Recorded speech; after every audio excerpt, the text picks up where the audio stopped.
Varicose veins కి సరైన చికిత్స కోసం సంప్రదించండి ఎవిస్ హాస్పిటల్.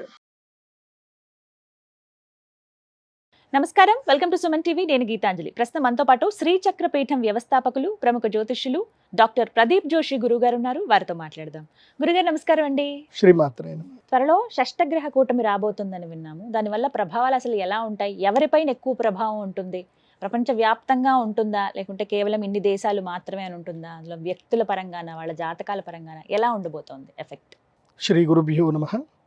శ్రీమాత్రే నమః. ప్రపంచము ఎప్పుడు కూడా మార్పుకి గురి అవుతూ ఉంటుంది. మార్పు అయ్యేదే ప్రపంచం. సో ఒక్కొక్క సిచ్యువేషన్లో ఒక్కొక్క రూలర్ వస్తాడు, ఒక్కొక్క మార్పుకి ఒకళ్ళు సిద్ధమవుతారు. ఇది బాగా గుర్తుపెట్టుకోండి. ఓకే. హిట్లర్ వచ్చాడు, మార్పు వచ్చింది. అప్పట్లో అల్లావుద్దీన్ ఖిల్జీ వచ్చాడు, మార్పు వచ్చింది. తర్వాత ఛత్రపతి శివాజీ వచ్చాడు, మార్పు వచ్చింది. హిట్లర్ పోయిన తర్వాత మళ్ళీ ఇంకా వేరే వేళ్ళే, ఇప్పుడు తీవ్రవాదులు కొంతమంది వచ్చారు, కొంతమంది ప్రజానాయకులు వచ్చారు. ప్రపంచం లోపల ఎప్పుడో ఒక గొప్పోళ్ళు ఎవరో పుడతారు. అంటే గొప్పోళ్ళు అంటే అర్థం ఏంటంటే ఒక వ్యక్తిత్వం కలిగినటువంటి నాయకులు పుడతారు. వాళ్ళ ప్రపంచానికి హాని చేసేవాళ్ళు పుడతారు, ప్రపంచానికి మేలు చేసేవాళ్ళు పుడతారు. ఇప్పుడు హిట్లర్ వచ్చాడు, పుట్టాడు. ఏం చేశాడు అంటే మొత్తం ఎంతమందిని చంపాడు, ఎంతమందిని నిర్దాక్షిణ్యంగా చంపాడు. కానీ ఇప్పటికీ ఆయనను సమర్థించేటోళ్ళు ఉంటారు, ఆయనను తిట్టేవాళ్ళు ఉన్నారు, ఆయనను సమర్థించే వాళ్ళు ఉన్నారు. ఇప్పుడు జపాన్లో అణుబాంబు వేశారు, హిరోషిమా నాగసాకి. ఆ దేశం బాగుపడింది, కానీ ఆ దేశంలో వాళ్ళు హేట్రేటరీ వదిలేరు. అమెరికా మీద వాళ్ళు హేట్రేటరీ వదిలేరు. వాళ్ళు ఏం చేయరు, సరే వేసావు పోయి అయిపోయింది, నేను ఎలా ప్రోగ్రెస్ అవ్వాలనుకుని ప్రోగ్రెసివ్ అయ్యారు.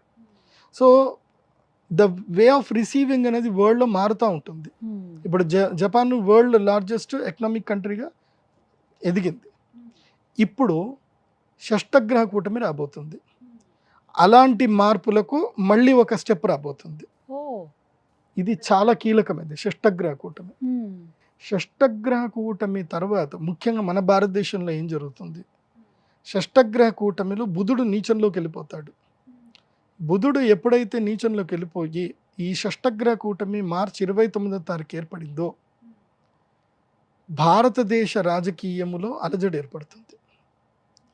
ఈ జమిలీ ఎలక్షన్స్ కానివ్వండి, ఇంకా ఏవైనా బిల్ పాస్ చేయడం కానివ్వండి, ఇండియా పైన ఎఫెక్ట్ ఉంటుంది. మన భారతదేశంలో ఎన్డీఏ గవర్నమెంట్ కూలబోయే అవకాశం ఉంటుంది, ఎన్డీఏ గవర్నమెంట్ కూలిపోయే అవకాశం ఉంటుంది. అసలు ఎప్పుడుందండి షష్టగ్రహ కూటమి? ఈ మార్చి 29, 2025లో 3 నెలలు. ఈ 3 నెలల్లో చాలా మార్పులు సంతరించుకుంటాయి. ఇప్పుడు నేను ఈ వీడియో ద్వారా మన తెలుగు రాష్ట్రాలకు సంబంధించి బీజేపీ నాయకులు ఎవరైనా ఉంటే, ఎన్డీఏకి సంబంధించిన నాయకులు ఎవరైనా ఉంటే మీరు అప్రమత్తం చేసుకోండి. ఎందుకోసం అంటే ఇప్పుడు ఎన్డీఏ గవర్నమెంట్ ఇద్దరే నాయకుల మీద ఆధారపడింది. ఏ ఇద్దరు నాయకులు అంటే నితీష్ గారు, అదేవిధంగా చంద్రబాబు నాయుడు గారు. వీరిద్దరి మద్దతు వలనే ఈ ఎన్డీఏ గవర్నమెంట్ నిలబడింది. ఈ ఇద్దరు ఒకేసారి మద్దతు ఉపసంహరించుకున్న, ఇంకొక 5గురు మద్దతు ఉపసంహరించుకున్న ఎన్డీఏ గవర్నమెంట్ పడిపోతుంది. సో ఈ ఎన్డీఏ గవర్నమెంట్ పడిపోకుండా ఇప్పుడు జాగ్రత్తగా కాపాడుకోవాలి. దానికి సంబంధించి ఏంటంటే ముఖ్యంగా ఆర్థిక విధానాలు, ట్యాక్స్ విధానాలు ఈ ప్రభుత్వం తప్పకుండా మార్చుకోవాలి. ఆర్థిక విధానాలు, ఆర్థిక సంస్కరణలో చాలా మార్పులు తీసుకురావాలి. అండ్ వడ్డీ రేట్లలో కూడా మార్పులు తీసుకురావాలి, వడ్డీ రేట్లు తగ్గించాలి. తర్వాత చాలా ఆర్థిక సంస్కరణ మెయిన్గా కావాల్సింది ఏంటంటే ఆర్థిక సంస్కరణలు. నిర్మలా సీతారామన్ గారు తీసుకున్న నిర్ణయాల వల్ల భవిష్యత్తులో ప్రజా వ్యతిరేకత చాలా ఏర్పడబోతుంది. మార్చి 29 నుంచి ప్రజా వ్యతిరేకత ఏర్పడుతుంది. మార్చి 29 నుంచి 3 నెలల లోపల ప్రభుత్వం పడిపోయినా పడిపోవచ్చు. సో కాబట్టి ఇప్పటి నుంచే జాగ్రత్తగా చర్యలు తీసుకుంటే మంచిది. కాబట్టి భవిష్యత్తు అయితే ఇది కొంచెం సంకట పరిస్థితి, దేశ రాజకీయాల్లో అయితే సంకటం అయితే ఏర్పడుతుంది. రాజకీయాలకు సంబంధించి ఇలా ఉంది, ఇంకా చాలా సంకటం ఏర్పడుతుంది. మెయిన్గా ఏంటంటే యూనిఫామ్ సివిల్ కోడ్ ఏదైతే ఉందో అది వితిన్ మార్చి లోపలనే బిల్ పాస్ చేసుకోవాలి. ఎట్టి పరిస్థితుల్లో యూనిఫామ్ సివిల్ కోడ్ మార్చి లోపలనే బిల్ పాస్ చేసుకోవాలి. అది జరగకపోతే గనక భారతదేశం యొక్క ఆర్థిక వ్యవస్థ కుదేలైపోతుంది, ప్రజా వ్యవస్థ కుదేలైపోతుంది. ఎందుకోసం అంటే మీరు ఇది బాగా చూసుకోండి. నేను ఎప్పుడైతే గనక మొన్న పంచగ్రహ కూటమి జరిగింది, పంచగ్రహ కూటమి అయిన తర్వాత నేను చెప్పాను చాలా భయంకరమైన గొడవలు అవుతాయి, చాలా సమస్యలు వస్తాయని చెప్పాను. ఇప్పుడు బంగ్లాదేశ్లో హిందువుల యొక్క ఊచకోత జరుగుతుంది. హిందువుల్ని చాలా నిర్దాక్షిణంగా చంపుతున్నారు, హిందువుల ఆస్తులు దోచుకుంటున్నారు. అసలు అక్కడ బిక్కుమంటుంటున్నారు. బంగ్లాదేశ్లో గవర్నమెంట్ పడిపోవడానికి గల కారణం ఏంటి? పాకిస్తాన్లో ఇంకా క్రైసిస్ పెరుగుతుంది, దానికి కారణం ఏంటి? మన చుట్టుపక్కల దేశాలని ఎవరు రెచ్చగొడుతున్నారు? సో రేపు భవిష్యత్తులో ఏం జరుగుతుందంటే ఈ 2-3 దేశాల వల్ల మన దేశానికి విపత్తులు రాబోతాయి. దీని అంతటికీ కూడా కారణం ఏంటంటే ప్రధానమైనటువంటి దేశం అమెరికా దేశం. సో ఈ అమెరికా చేసేటువంటి దీనికి భారతదేశం యొక్క నాయకులు ఏం చేస్తారు అంటే దానికి విరుగుడిగా భారతదేశం, చైనా ఒకటి బాగా గుర్తుపెట్టుకోండి. ఈ ప్రపంచంలో ఎక్కువ మంది జనాలు ఉన్నది ఎవరు అంటే భారతీయులు, చైనీయులు. ఈ 2 దేశ జనాభా మొత్తం ప్రపంచ జనాభాలో 80% ఉంది. మిగతా జనాభా అంతా 20%. ఈవెన్ అమెరికా కూడా తీసుకున్నా, అమెరికా హార్డ్లీ ఎంత 35 కోట్ల మంది. So America just 10%. మొత్తం వరల్డ్ వైడ్గా అమెరికా జనాభా 10 to 11% చేస్తుంది. సో ఇప్పుడు ఏం జరగబోతుంది అని అంటే భవిష్యత్తులో దీని తర్వాత మోదీ గవర్నమెంట్ గనక సస్టైన్ అవ్వగలిగితే, ఈ ఎన్డీఏ గవర్నమెంట్ సస్టైన్ అవ్వగలిగితే, ఎందుకోసమంటే మనిషికి శత్రువు వల్ల దెబ్బ తాకినప్పుడు అప్పటిదాకా కానీ శత్రువు గురించి ఎక్కువ ఆలోచించు.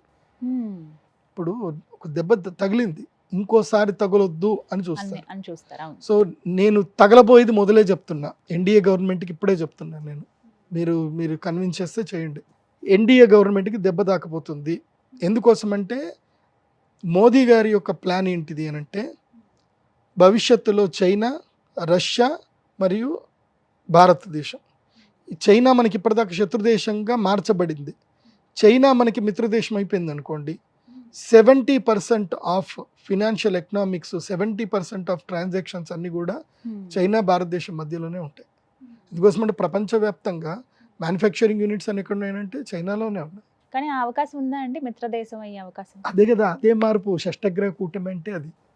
షష్టగ్రహ కూటమి తర్వాత ఏం జరుగుతుంది అని అంటే యుఎస్ డాలర్ని బైకాట్ చేస్తారు.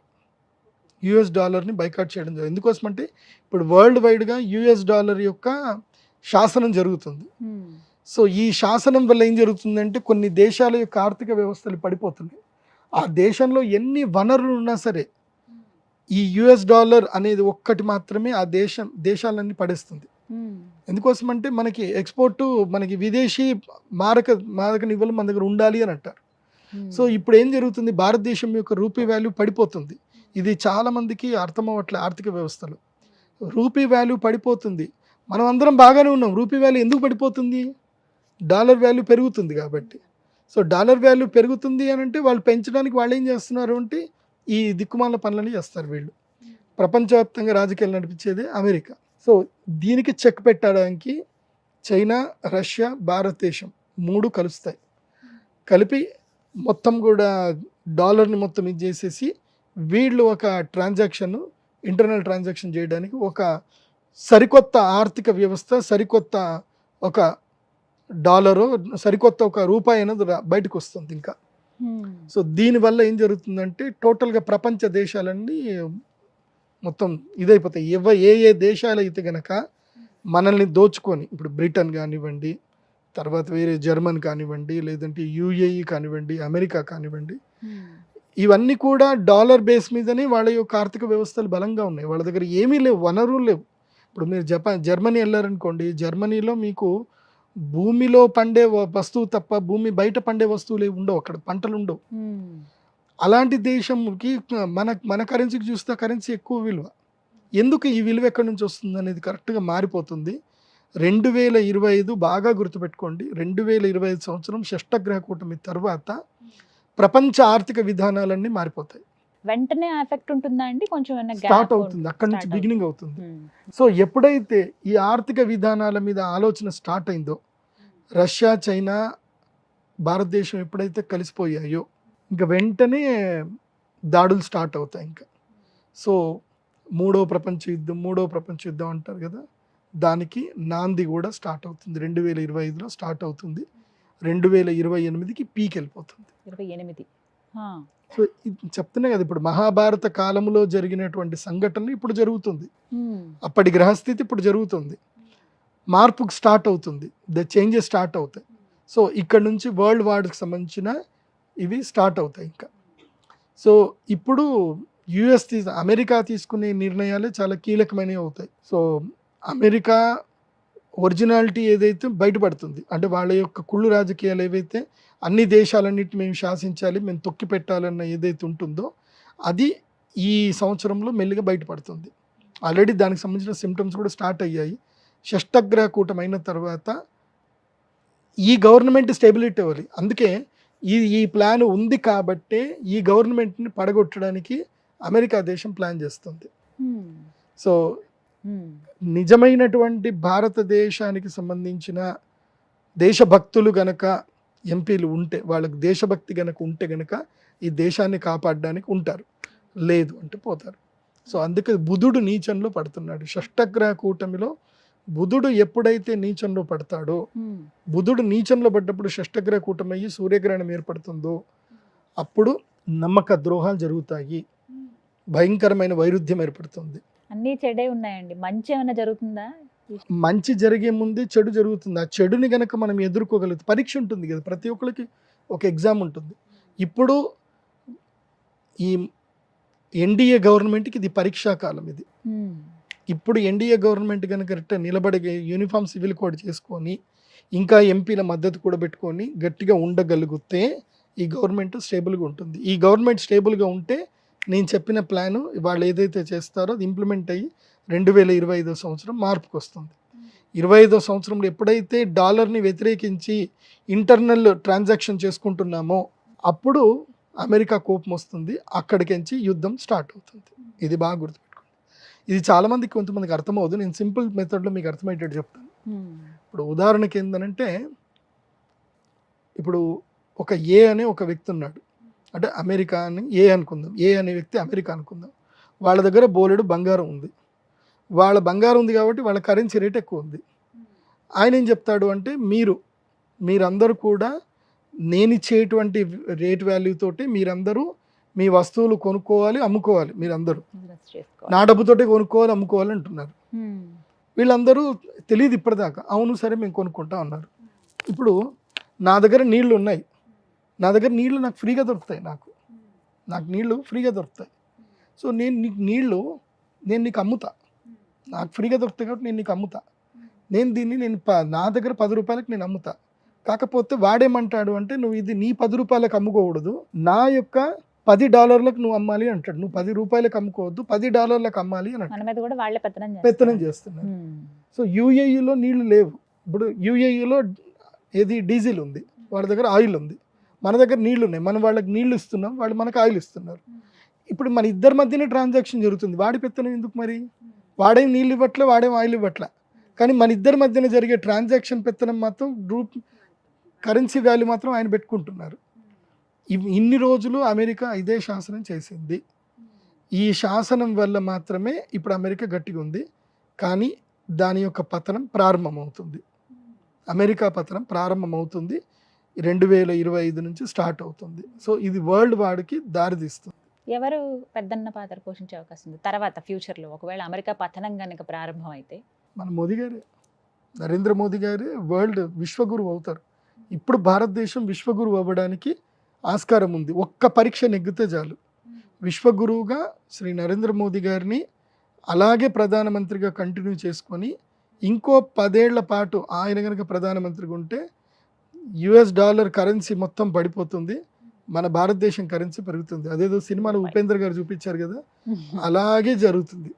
అలా జరిగే అవకాశాలు ఇప్పుడు మొదలవ్వబోతున్నాయి. సో ఒక్క బుధగ్రహం వల్ల మాత్రమే డౌట్ ఉంది. ఆ బుధుడు నీచంలో పడ్డాడు అంటే ఐడియా సస్టైన్ అవ్వవు, దుర్మార్గమే గెలుస్తుంది. సో ఆ పరీక్షలో ఎవరు గెలుస్తారో చూడాలి. దుర్మార్గం గెలుస్తుందా లేకపోతే ఇది గెలుస్తుందా చూడాలి. అది కాకుండా ఏంటంటే ప్రకృతి విపత్తులు ఏర్పడతాయి. దీనికి సిమ్టమ్ గా ప్రకృతి విపత్తులు వస్తాయి. ముఖ్యంగా భూకంపాలు ఏర్పడతాయి. మార్చి 29 తర్వాత భూకంపం ఏర్పడుతుంది. చాలా పెద్ద భూకంపం ఏర్పడుతుంది. అది మన దేశంలో తీవ్రత కొంచెం తక్కువ ఉంటుంది, వేరే దేశాల తీవ్రత ఎక్కువగా ఉంటుంది. అండ్ ఈసారి ఎండలు భయంకరంగా వస్తాయి, బాగా గుర్తుపెట్టుకోండి. అండ్ ఈ ప్రభావం వల్ల ఏంటంటే రైతులకు మేలు జరుగుతుంది. నేను రైతులందరికీ చెప్పేది ఏంటంటే ఉల్లిపాయలు పెంచండి, ఆలుగడ్డ పెంచండి, కూరగాయలు పండించండి. ఈసారి రైతులు తప్పకుండా కూరగాయల మీద కాన్సన్ట్రేషన్ చేయండి. ఈసారి సమ్మర్లో టమాటా 150 రూపాయల కిలో వెళ్తుంది, ఉల్లిపాయ 150, 200 కూడా పోతుంది. తెల్ల ఉల్లిపాయ అయితే 400 రూపాయల కిలో వెళ్తుంది. సో రైతులకు చెప్పేది ఏంటంటే ఈ షష్టగ్రహ కూటమి ప్రభావం వల్ల రైతులకు లాభం కలగాలి అంటే ఈ పని చేసుకోండి. అండ్ దాని తర్వాత కూడా ఏం జరుగుతుంది అని అంటే మన తెలంగాణ రాష్ట్రంలో కూడా అలజడి ఏర్పడుతుంది. తెలంగాణ రాష్ట్రంలో రాబోయేటువంటి ఆగస్టు తర్వాత తెలంగాణ రాష్ట్రంలో కాంగ్రెస్ పార్టీలో చీలికలు స్టార్ట్ అవుతాయి. ప్రభుత్వం ఉన్నా సరే కాంగ్రెస్ పార్టీలో చీలికలు స్టార్ట్ అవుతుంది. సో కాంగ్రెస్ పార్టీలో సీఎం మారే అవకాశాలు కూడా ఉంటాయి. తెలంగాణకి మళ్ళీ సీఎం మారే అవకాశాలు కూడా ఉంటాయి. ఈ షష్టగ్రహ కూటమి తర్వాత పార్టీ కంటిన్యూ అవుతుంది, సీఎం మారుతారు, జరిగే అవకాశాలు ఇవన్నీ రాబోతుంది. అంటే కేవలం ఇవన్నీ కూడా షష్టగ్రహ కూటమి ప్రభావం వల్ల జరుగుతుంది. షష్టగ్రహ కూటమి ప్రభావం చూద్దాం ఎలా మొత్తం భారతదేశాన్ని కూడా కూటమి ప్రభావమే ఉంటుంది, అది అర్థం చేసుకోండి. ఆ కూటమి ఈ కూటమి, ఆ కూటమి వల్ల ఈ కూటమిలో అలజడి ఏర్పడుతుంది. అది ఏపీ పైన ఎఫెక్ట్, ఆంధ్రప్రదేశ్లో ఏం ఎఫెక్ట్స్ ఏమి ఉండదు ఈసారికి. రైట్ గురుగారు, చూద్దాం మరి ఈ ప్రిడిక్షన్ ఎంతవరకు నిజమవుతుంది. ఎందుకంటే అన్ని నిజమవుతూ వచ్చాయి, మీరు చెప్పినవి అందరికీ సూచనలు చేశారు. మంచి జరుగుతుంది, దానికంటే ముందు ఈ చెడు అయితే ఎదుర్కోవాలి అందరూ అని అంటున్నారు. అండ్ వ్యక్తిగతంగా జనాలకి ఎలా ఉండబోతుంది మరి. ఇంకా ఇవన్నీ రాజకీయాల పరంగా చెప్పారు, కొంతమంది రైతులకు సూచన చేశారు. వ్యక్తిగతంగా ఎలా ఉండబోతుంది ఒక్కొక్క వ్యక్తికి కావచ్చు, లేకపోతే వారి జాతకం బట్టి ఉంటుందా అట్లా? ఈ షష్టగ్రహ కూటమి మీన రాశిలో ఏర్పడబోతుంది. సో మీన రాశి వారికి ఏలినాటి శని కూడా ఉంది. అవునండి. ఇప్పుడు ఈ ఏలినాటి శని ప్రభావం వల్ల మీన రాశి వారికి చాలా తీవ్రతరంగా ఉంటుంది. మీన రాశి వారికి, మేషరాశి వారికి, ఈ రెండు రాశులకైతే తీవ్రతరమైన నష్టాలు ఉంటాయి. నేను మీన రాశి వారికి, మేషరాశి చెప్పేది ఏంటంటే షష్టగ్రహ కూటమి రోజున, సూర్యగ్రహణం రోజున తప్పకుండా మీరు అరిష్ట నివారణ తంత్ర పరిహార పూజలు అయితే చేసుకోండి. దానికి ఇప్పుడే రెడీ అవ్వండి. కాకపోతే ఈ 3 నెలల ముందే మీకు చెప్తున్నాను ఏంటంటే మీకు మోసపోతారు. ఆన్లైన్ మోసాలు, సైబర్ మోసాలు కానివ్వండి, తర్వాత మీకు నమ్మక ద్రోహాలు విపరీతంగా జరుగుతాయి. అదేవిధంగా ఆస్తి నష్టము, ప్రాణ నష్టం జరిగే అవకాశం ఉంటుంది. చాలా జాగ్రత్తగా ఉండండి. ఈ 3 నెలలు ఎవ్వరు మిమ్మల్ని ఆశ పెట్టినా ఆశ పడకండి. ఈ 3 నెలలు ఆశను వదిలేసుకోండి. ఈ 3 నెలలు ఎవరేం చెప్పినా సరే బాగుంది బాగుంది చేద్దాం చూద్దాం అని చెప్పండి తప్ప దేనికి ముందుకెళ్ళకండి. ముఖ్యంగా కార్పొరేట్ వ్యాపారస్తులు, ఇప్పుడు ఏమీ లేనివాడి దగ్గర ఎవడేం తీసుకోడు, కానీ బాగా డబ్బులు ఉన్నటువంటి వ్యక్తులు. ఈ మధ్యనే నాకు ఒక సూపర్ మార్కెట్కి సంబంధించిన ఒక వ్యక్తి, నా క్లయింట్, ఆ వ్యక్తి వచ్చాడు. ఆ వ్యక్తి ఏడుస్తున్నాడు నా దగ్గర. జీవితకాలం సంపాదించిన డబ్బంతా కూడా ఒక్క రోజులో పోయింది. అయ్యో, ఎవడో వచ్చాడు, మీకు సెంట్రల్ గవర్నమెంట్ మీకు ఆ సీట్ ఇప్పిస్తా, ఈ సీట్ ఇప్పిస్తా అన్నాడు. తీసుకెళ్ళాడు, పెద్ద పెద్ద రాజకీయ నాయకులు అందరినీ కల్పించాడు, చేశాడు. మీకు ఖాయం, రాజ్యసభ ఖాయము, అది ఇది అని ఏదో చెప్పారు. డబ్బులు పంపించండి అని చెప్పారు. తీరా డబ్బులన్నీ పంపించేశారు. తర్వాత ఎవడు అవునా వాడితో నువ్వు ఎందుకు వచ్చావు, అసలు నీకు రాజ్యసభ సభ్యత్వం మేము ఎందుకున్నాం, ఓకే అని అన్నాం అంతే, అసలు మేము సీట్ ఇస్తాం నీకు ఇట్లా చెప్తాం రా, డబ్బులకు మేము ఎందుకు అమ్ముకుంటామని ఇప్పుడు అంటున్నారట వాళ్ళందరూ. వాడు కేసు పెట్టినా వాడు లేడు ఇక్కడ. వాడికి ఎందుకోసం అంటే వాడు కేసు పెట్టిన వీళ్ళన్నీ కూడా బ్లాక్ అమౌంట్ కదా, ఏడుస్తూ కూర్చున్నాడు. ఇప్పుడు జీవితకాలం సంపాదించిన డబ్బు మొత్తం పోయింది, దాదాపు 35 కోట్లు పోయాయి. ఇప్పుడు ఆయన బాగా చెప్పుకున్నాడు, కంప్లైంట్ చేయలేడు. కంప్లైంట్ ఎంతవరకు చేశాడు అంటే ఆయనకి చట్ట ప్రకారంగా ఆయన ఇన్కమ్ ట్యాక్స్కి ఎంత చూపిస్తున్నాడో అంతవరకు కంప్లైంట్ చేసి చెప్పారు వారికి మంచి జరుగుతుందా ఏమన్నా సరే అవుట్ ఆఫ్ అది. కాకపోతే చెప్పేది ఏంటంటే ఇట్లా జరుగుతాయి, మోసాలు బాగా జరుగుతున్నాయి ఈ మధ్యకాలంలో. ఏం లేదండి, ఇప్పుడు మీరున్నారు, మీరు ఒక గొప్ప స్థాయిలో ఉన్నారు, మీకు నేను పరిచయం, నేను ఎవరిని పరిచయం చేయించినా ఫోటో దిగండి అంటే మీరు దిగుతారు. ఈయన అంటే మంచిది నమస్తే బాగున్నారు అంటే బాగున్నారు, మేడం సార్ పని అయిపోతుందా అని అంటే చేద్దాం పని చేద్దాం మీరేం కంగారు పడొద్దు మీరు మాట్లాడండి అని అంటారు. అంతకుమించి నేను వేరే పని చెప్పుంటా, ఈయన ఏదో గుడి కడుతున్నాడండి, గుడికి మీరు కొంచెం డొనేషన్ ఇప్పియండి అని నేను అంటా. సో మీ వరకు మీరు గుడి ఆలోచనలోనే ఉంటారు, వాడి వరకు వాడు సెంట్రల్ గవర్నమెంట్ సీట్ గురించి వాడు ఆలోచిస్తూ ఉంటాడు. వీడికి ఏమనుకుంటున్నాడో మీరేమనుకుంటున్నాడో ఇద్దరికి తెలిసేది ఒక వ్యక్తికి, మోసం చేసే వ్యక్తికి. ఇదే జరుగుతుంది. సో చాలా జాగ్రత్తగా ఉండండి. ప్రజలందరికీ చెప్తున్నాను, మోసగాళ్ళు బాగా పెరిగిపోయారు సమాజంలో. పర్టికులర్ గా విపరీతం. మీనరాశి మేషరాశి వాళ్ళకి ఆ, effect మీన ఉంటుందా? రాశి వాళ్ళకి నెత్తిమీద శని కూర్చుంటాడు ఇప్పుడు. సో అక్కడి నుంచి వాళ్ళకి స్టార్ట్ అవుతుంది అనమాట. నెత్తిమీద శని కూర్చుంటే ఇంకా ఆశ, దాహం ఉంటుంది. ఇంకా ఆ ఉన్న స్థాయి కన్నా ఎక్కువ స్థాయికి ఎదగాలని చెప్పి క్రైములు చేయడానికి కూడా వెనకాడరు. సో ఇలాంటి టైంలోనే మోసగాళ్ళు వచ్చేస్తారు. నమ్మితే కదా మోసం చేసేది, నమ్మిస్తారు. సో ఆశ ఉంటేనే మోసం, ఆశ ఉన్న దగ్గరనే నమ్మకద్రోహం జరుగుతుంది. మీకు ఆశ లేకపోతే మోసం అనేది ఉండదు. మీరు ఆశ అనేది వదిలేసుకోండి. మీన మేష మీకు మాత్రం తప్పకుండా సూర్యగ్రహణం రోజు ఎక్కడ ఉన్నా సరే అరిష్ట నివారణ తంత్రం చేసుకోండి. ఇంకోటి, ఎవరికైతే కనుక ఈ యొక్క గ్రహణ మొర్రి కానీ గ్రహణంకి సంబంధించిన ఏమైనా ఇబ్బందులు ఏమైనా కలిగినా కానీ గ్రహణ సమయంలో పరిహారాల వల్ల జీవితాలు బాగుపడతాయి. ఆల్రెడీ మనం చేసిన వాటి అందరికీ చాలామందికి మంచి జరిగింది. సో మార్చి 29వ తారీఖు శ్రీచక్ర పీఠంలో మేము షష్టగ్రహ కూటంలో యాగం అయితే చేస్తాము. ఇప్పటి నుంచి బుకింగ్ స్టార్ట్ అయ్యాయి. ఎందుకోసమంటే లాస్ట్ టైము అసలు నేను తట్టుకోలేకపోయినా, అంతమంది జనాలు వచ్చారు. నేను 100కి 120 మందికి క్లోజ్ చేసేసి ఆపేశాను. ఇంకా నా వల్ల కాదని చెప్పేశాను. ఇంకా సో ఇప్పుడు కూడా అంతే చెప్తున్నా, 100 మంది కన్నా ఎక్కువైతే అలో చేయను. 100 మందికి మాత్రమే సీట్ అవకాశం. అది చూద్దాం త్వరలో ఏం జరగబోతుంది అనేది. రైట్ గురుగారు, నమస్తే అండి. శ్రీమాత్రే.